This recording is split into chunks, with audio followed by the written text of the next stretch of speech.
Problems complete అయ్యాయండి కళావతి గారు? లేదు సార్, ఇంకా కొన్ని స్టార్ట్ చేశారా? సార్ స్టార్ట్ చేశారా ప్రాబ్లం? స్టార్ట్ చేశారా? స్టార్ట్ చేయలేదు ఇంకా? స్టార్ట్ చేసినది సార్, కొంచెం అయింది, ఇంకా కొంచెం పెండింగ్ ఉంది. నాగరాజ్ మీరు కూడా చేసేసేయండి త్వరగా. ఓకే, సో ఈరోజు మనము సర్వీస్ ప్రాబ్లమ్ సంబంధించి month and year end activities ఎలా క్లోజ్ చేయాలని చూద్దాం. ఓకే, 31st మార్చ్లో మనం ఏవైతే ఎక్స్పెన్సెస్ కానీ లైక్ తర్వాత ఏవైనా పెండింగ్ బ్యాలెన్సెస్ కానీ వాటిని నెక్స్ట్ ఇయర్కి ఏ విధంగా ట్రాన్స్ఫర్ చేసుకోవాలి. ఎక్స్పెన్సెస్ ఉన్నా ఇన్కమ్స్ ఉన్నా గుర్తుపెట్టుకోండి, నెక్స్ట్ ఇయర్కి మనం ట్రాన్స్ఫర్ చేయం. వాటిని కరెంట్ అసెట్స్గా కరెంట్ లైబిలిటీస్గా మార్చుకొని నెక్స్ట్ ఇయర్కి మనం ట్రాన్స్ఫర్ చేసుకుంటాం. ఓకే, ఈ యొక్క క్లాస్లో మనము provision entries like adjustment entries and company splitting ఎలా చేయాలనేది మీతోనే డిస్కస్ చేస్తాను.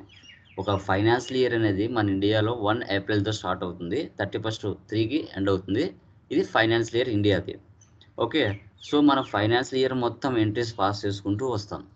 వచ్చిన తర్వాత 31st 3కి మనం బుక్స్ ఆఫ్ అకౌంట్స్ని క్లోజ్ చేయాలి. కాబట్టి కంపల్సరీగా మనం కంపెనీని స్ప్లిట్ చేసుకోవాలి. కొందరు స్ప్లిట్ చేసుకోకుండా అలాగే కంటిన్యూ చేసుకుంటారు 2 years 3 years, అది వాళ్ళ చాయిస్. బట్ ఏ ఇయర్కి ఆ ఇయర్ స్ప్లిట్ చేసుకుంటే ఓకే, ఈ ఇయర్లో ఇంత ప్రాఫిట్ వచ్చింది, ఇంత అసెట్స్ వాల్యూ మిగిలాయి, ఈ ఇయర్లో ఇంత ప్రాఫిట్ వచ్చింది, ఇంత అసెట్స్ వాల్యూ మిగిలాయని ఒక క్లారిటీ తెలుస్తుంది మనకి. ఓకేనా, ఇయర్ స్ప్లిట్ చేసుకుంటే కన్నా. అదే చేసుకోకపోతే 2 years 3 years సంబంధించి సపరేట్గా చూడాల్సి వస్తుంది. ఓకే, ఈ ప్రాసెస్ ఎలా చేయాలనేది ఇప్పుడు మనం డిస్కస్ చేద్దాం.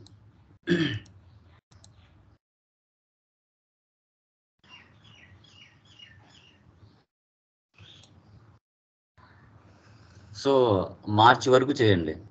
ఓకే, స్క్రీన్ కనబడుతుందా? కన్ఫర్మ్ చేయండి. కనిపిస్తుంది. మీరు నిన్నటి క్లాస్లో మార్చి వరకు చేసి ఎండ్ చేయాలి. సో ఈరోజు ఏం చేయాలంటే provision or adjustment entries 31st March వీటిని మనం ఎంటర్ చేసుకోవాలి. ఓకేనా, టాలీ ఓపెన్ చేస్తున్నాను.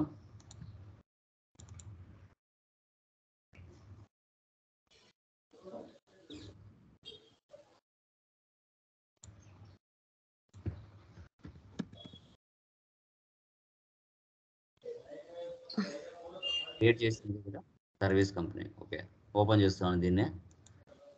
చూడండి, డైరెక్ట్గా నేను ఓచెస్లోకి వెళ్తున్నా. ఓచెస్లోకి వెళ్ళి డేట్ మనం ప్రొవిజన్ ఎంట్రీస్ అంటాం. ప్రొవిజన్ ఎంట్రీస్ ఇప్పుడు చూడండి, ఆల్రెడీ మాకు ఫార్ కొత్తగా వచ్చింది, క్రియేషన్ చేసుకోవాలి. రెంట్ ఆల్రెడీ నువ్వు ఫస్ట్ మంత్ నుంచి చేస్తూ వస్తుంటావు. Rent, salary, office expense, telephone bill ఇవన్నీ కూడా ఆల్మోస్ట్ స్టార్టింగ్ నుంచి ఉంటాయి. మనం ఇప్పుడు కొత్తగా క్రియేషన్ చేయాల్సింది ఏంటి లెడ్జెస్ అంటే salary payable, office expense payable, telephone bill payable, conveyance expense payable, electricity expense payable. Okay, తర్వాత డిప్రిషియేషన్, తర్వాత magazine subscription, insurance expense, income tax payable, ఇవన్నీ చేయాలి మనం. వీటిని క్రియేషన్ చేద్దాం ఆన్ ద స్పాట్. ఓకే, ఇప్పుడు చూడండి, ఫారూక్ మార్కెటింగ్ వాళ్ళు మన దగ్గర టాలీ నేర్చుకుని వెళ్ళారు, బట్ డబ్బులు ఇవ్వలేదు. మనకు డబ్బులు ఇవ్వాలని చెప్తున్నాం, రైట్ చేస్తున్నాం ఇన్వాయిస్ని. కాబట్టి ఇది F7 పోస్ట్లో చేస్తాం. Alt C, Control V,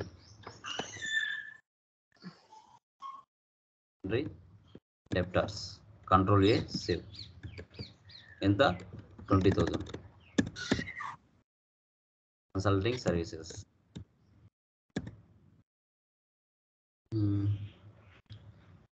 sorry F7 కదా. నెక్స్ట్ రెంట్ అంటే ఆఫీస్ రెంట్ ఎంత? 2,500. పేయబుల్స్ అన్నీ కూడా క్రెడిట్ వస్తాయి, గుర్తుపెట్టుకోండి. Alt C,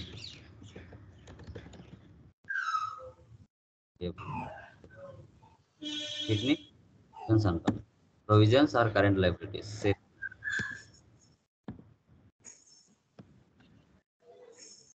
తర్వాత నెక్స్ట్ సాలరీ, ఆల్రెడీ మీరు చేస్తుంటారు సాలరీ. సో 12,000 కింద సాలరీ.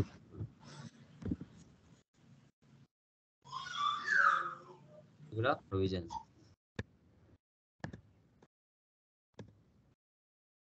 తర్వాత ఆఫీస్ ఎక్స్పెన్స్ ఆల్రెడీ చేసి ఉంటాం, ఇది కూడా 750. Office expense. సార్ ఇదంతా ఎందుకు సార్ జర్నల్లో వస్తా ఉంది? ఇంతవరకు ఏం చెప్పానమ్మా, నువ్వు ఏమి విన్నావమ్మా? ఇంతవరకు నేను ఏం చెప్పాను, విన్నావా క్లాస్ను? ఎందుకు కొత్తగా అడుగుతా ఉంటావు? ఇంతవరకు చెప్పింది ఎందుకు నేను? ఏం నాగరాజ్ ఏం చెప్పాను ఇంతవరకు? సార్ ఏం చెప్పాను ఒకసారి చెప్పా మాకి. సార్ అంటే రైట్ చేసాం కదా సార్, మనకు పేమెంట్ ఇవ్వాలని. సార్ దానికే జనరల్ ఎంట్రీలో పోస్ట్ చేసుకుంటున్నాం దాన్ని. ప్రొవిజన్ ఎంట్రీస్ అనేది ఎందుకు చేస్తారు చెప్పు ఒకసారి ఎక్స్ప్లెయిన్.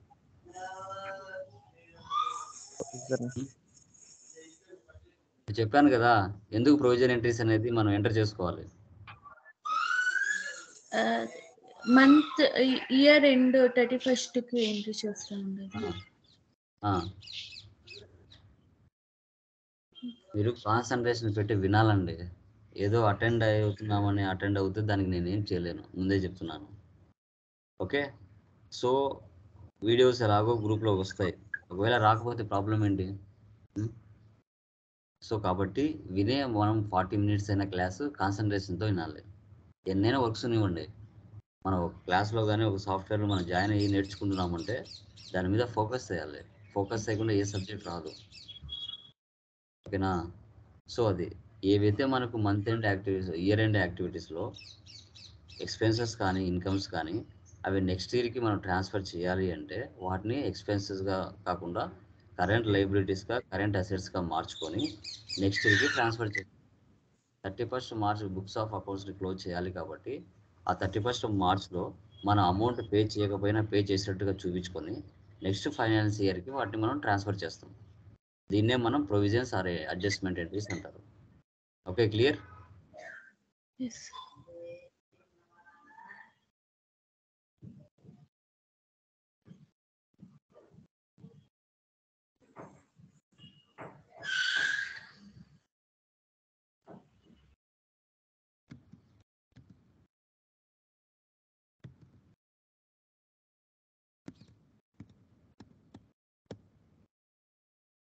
తర్వాత కన్వేయన్స్ అన్నా ట్రావెలింగ్ ఎక్స్పెన్స్ అన్నా ఒకటే, నేమ్స్ మాత్రం మారుతాయి అంతే.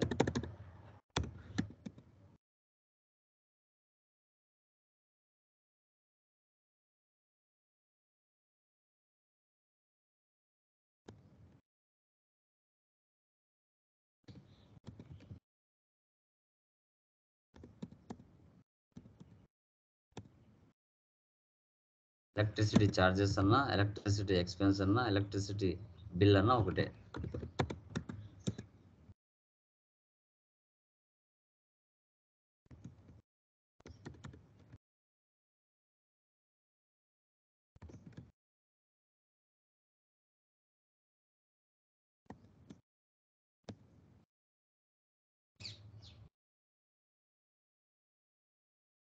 తర్వాత depreciation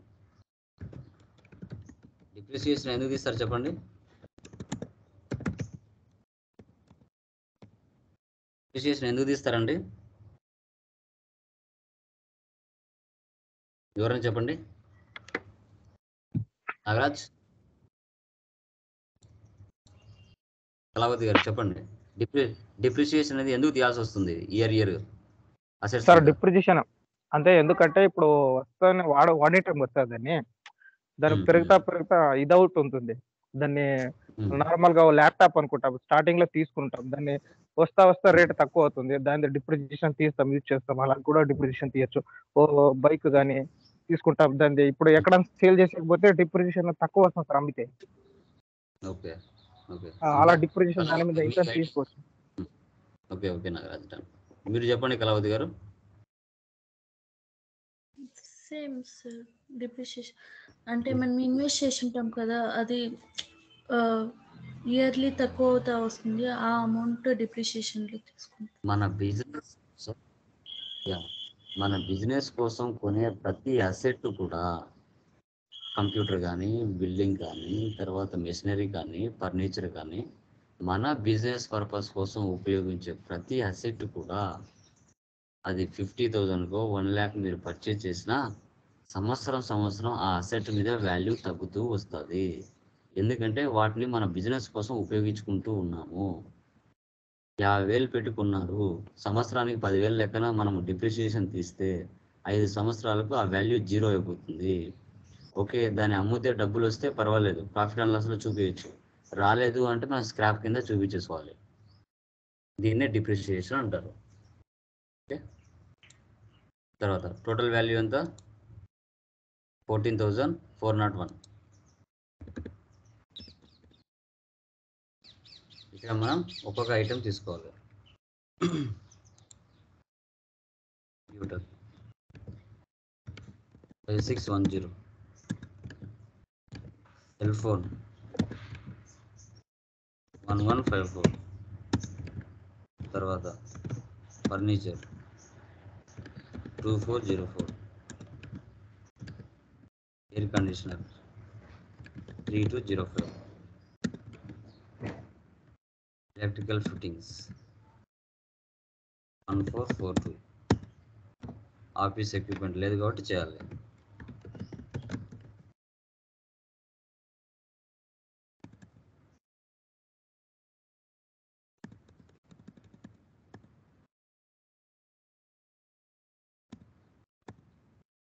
so depreciation total amount వేసి ఒక్కొక్క అసెట్ మీద ఎంత డిప్రిషియేషన్ తీస్తారో ఆ వాల్యూ క్రెడిట్లో ఇస్తూ రావాలి.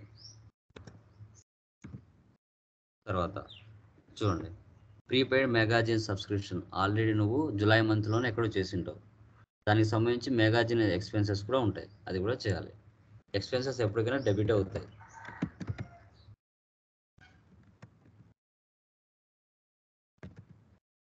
డైరెక్ట్ ఎక్స్పెన్సెస్ ఎంత? 900. దాని కింద ప్రీపెయిడ్ ఆల్రెడీ నువ్వు జూలై మంత్లో చేసింటావు, దానికి క్రెడిట్ ఇవ్వాలి. సార్ ఇప్పుడు ఎక్సెల్లో చూసుకొని చేస్తూ ఉండదు కదా సార్, టాలీలో చేసింటాం కదా, అది ఎట్లా చూసుకున్న తర్వాత ఎంట్రీ చేసేది? ఏంటండి? అంటే మనం సపరేట్గా రాసుకొని ఉండలేదు కదా సార్. ఇప్పుడు ఎయిర్ కండిషన్, ఫర్నిచర్ అవంతా మనం సపరేట్గా రాసుకొని ఉండలేదు. ఈ మార్చ్కి అకౌంట్ ఎండ్ చేసేటప్పుడు ఆల్రెడీ టాలీలో చేసేసింటాము. అవంతా ఎట్లా జర్నల్లో ఎంట్రీ చేసుకునేది? ఇప్పుడు నేను చెప్పేది అన్నీ అవే కదా, నేను చెప్పేటన్నీ అవే కదా అంటున్నాను. అంటే ఆల్రెడీ టాలీలో ఎంట్రీ చేసింటాం కదా, అవి ఎట్లా ఫైండ్ అవుట్ చేసుకుని తర్వాత నెక్స్ట్ ఇయర్కి అది ట్రాన్స్ఫర్ చేసేది, అంటే జర్నల్లో ఎంట్రీ చేసుకునేది? మీరు అడిగే దాంట్లో అసలు మీనింగ్ లేదండి. ఇప్పుడు ఈ జర్నల్ ఎంట్రీస్ అంటే అర్థం ఏంటి? ఇయర్ ఆటోమేటిక్గా మనం చేసే వర్క్ ఇది. ఇప్పుడు ఇవన్నీ చేస్తారు, దీన్ని కంపెనీ స్ప్లిట్ చేస్తే ఈ డేటా మొత్తం మళ్ళీ కొత్త కంపెనీలోకి వచ్చేస్తుంది. ఆ ఇయర్లో ఆ వాల్యూ ఏదైతే మిగిలి ఉంటుందో 3 lakhs 5 lakhs అదే అమౌంట్తో మళ్ళీ బిజినెస్ ఫైనాన్స్ ఇయర్ అంతా చేసుకుంటుంది. ఇలాగే కంటిన్యూగా మనము ఇయర్ ఇలాగే చేసుకుంటూ వెళ్తాం. అది నెక్స్ట్ ఇయర్కి రాదు, ఆటోమేటిక్గా మన బిజినెస్ చేస్తే ఈ వాల్యూస్ ఆటోమేటిక్గా అక్కడికి వచ్చేస్తాయి. ఓకే, సో ఆటోమేటిక్గా మనం మంత్ వైజ్ చేస్తూ వస్తాం కాబట్టి మంత్ వైజ్లో మనకు ఎంత అమౌంట్ ఎక్స్పెన్స్ ఉంది, ఎంత శాలరీ ఉంది, అవన్నీ మనకు తెలుస్తాయి బుక్స్ ఆఫ్ అకౌంట్స్ మెయింటైన్ చేసినప్పుడు. లేదంటే దీంట్లో మనం చేసేటప్పుడు తెలుస్తాయి. ఓకేనా, కరెంట్ బ్యాలెన్స్ నువ్వు చూసుకుంటే అన్నీ అక్కడే తెలిసిపోతుంది. ఓ రెంట్ ఇంత ఉందా, శాలరీ ఇంత వాల్యూ ఉందా అని నీకు తెలిసిపోతుంది, మళ్ళీ ఒకరు చెప్పాల్సిన అవసరం లేదు. ఓకే, ఆల్రెడీ వెళ్ళి చూసుకుంటే ఉంటుంది మొత్తం, ఏ బ్యాలెన్స్ ఎంత ఉంది, లేదంటే ప్రాఫిట్ అండ్ లాస్ చూసుకోండి. సో శాలరీ వాల్యూ ఎంత ఉంది, రెంట్ వాల్యూ ఎంత ఉంది, ఎలక్ట్రిసిటీ బిల్ వాల్యూ ఎంత ఉంది, దాన్ని యాజ్ ఇట్ ఈస్గా అసెట్స్గా కన్వర్ట్ చేసుకొని ఆ వాల్యూ పంపించండి నెక్స్ట్ ఇయర్కి, సరిపోతుంది. ప్రాఫిట్ అండ్ లాస్ తెలిసిపోతుంది. Okay sir.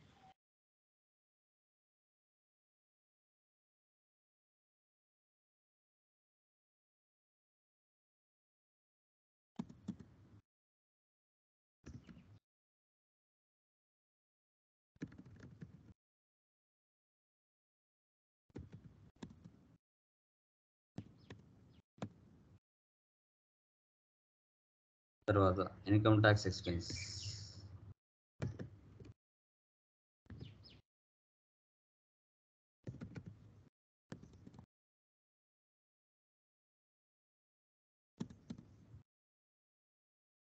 Income tax expense payable. Provisions. చూడండి, ఇప్పుడు స్టేషనరీ ఎక్స్పెన్స్ ఉంది, దాన్ని ఏం చేస్తున్నారు, స్టాక్ ఆఫ్ స్టేషనరీగా మార్చుకుంటున్నారు. ఎక్స్పెన్స్ని నెక్స్ట్ ఇయర్కి మనం మార్చాలి కదా. ఇప్పుడు రెంట్ పేయబుల్ ఎలా చేశారో స్టేషనరీని స్టాక్ ఆఫ్ స్టేషనరీగా మార్చుకున్నారు. దాని గురించి చెప్తాను.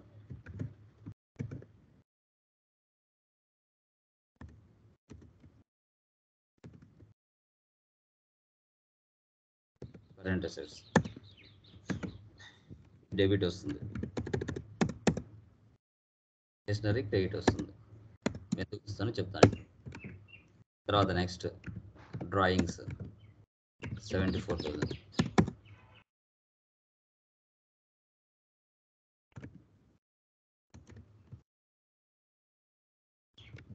Drawings to capital.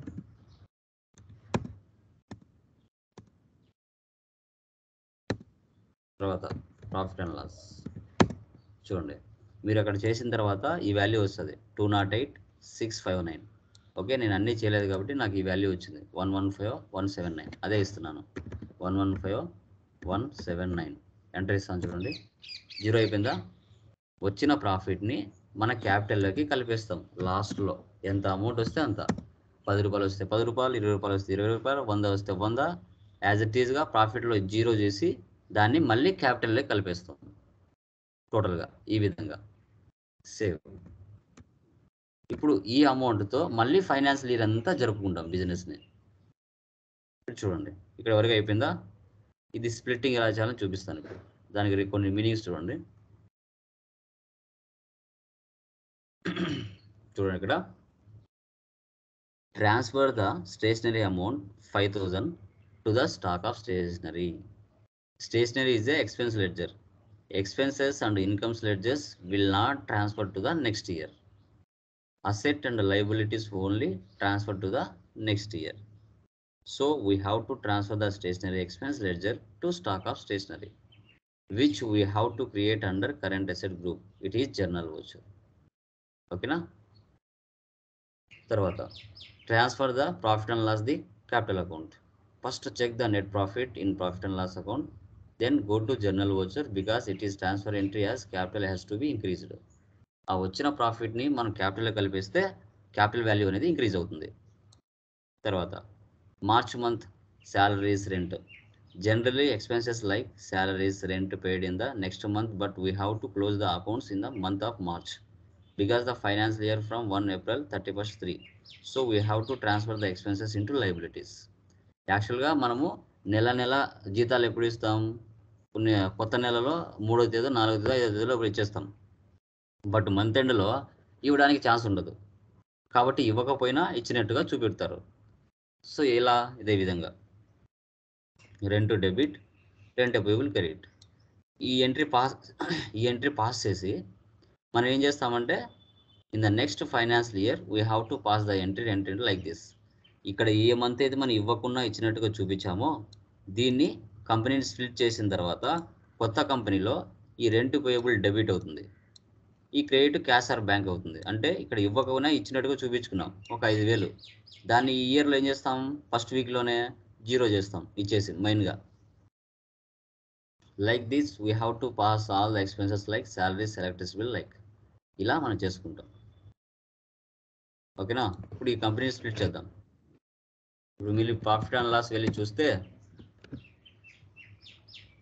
మనకి ఎక్స్పెన్సెస్, ఇన్కమ్స్ మొత్తం కనపడుతుంది. బ్యాలెన్స్ షీట్లో చూద్దాం. ఇప్పుడు నా వరకు ఎంత ఉంది వాల్యూ అంటే ఇక్కడ 4,54,389. అంటే అసెట్స్ వాల్యూ ఉన్నాయి, కరెంట్ అసెట్స్ వాల్యూ ఉన్నాయి, క్యాపిటల్ ఉంది, డ్రాయింగ్ ఉంది, కరెంట్ లైబిలిటీస్ ఉన్నాయి. ఈ మొత్తం అమౌంట్ యాజ్ ఇట్ ఈస్గా కొత్త ఫైనాన్షియల్ ఇయర్కి వచ్చేయాలి.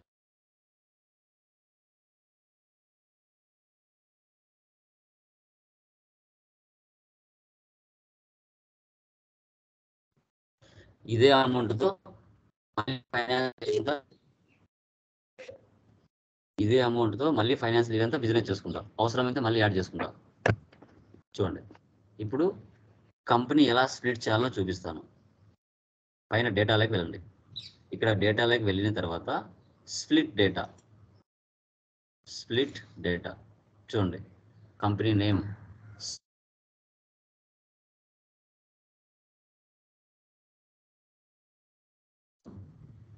as the finance year beginning date for the new company.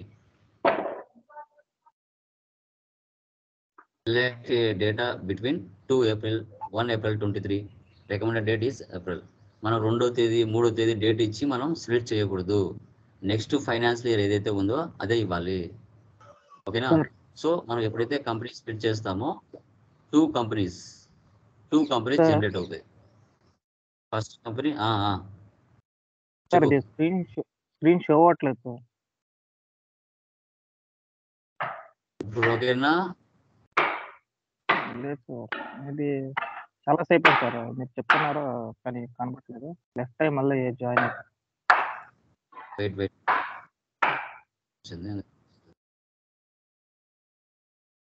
ఇప్పుడు చూడు. లేదు సార్, షో అవ్వట్లేదు. వస్తుంది. వెయిట్.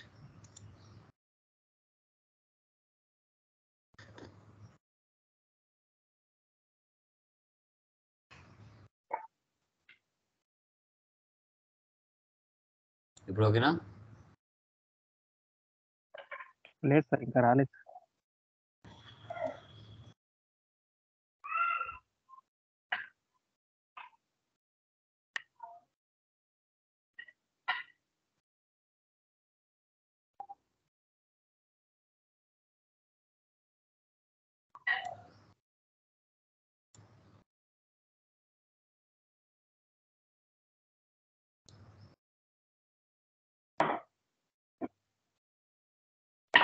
ఇప్పుడు చూడు.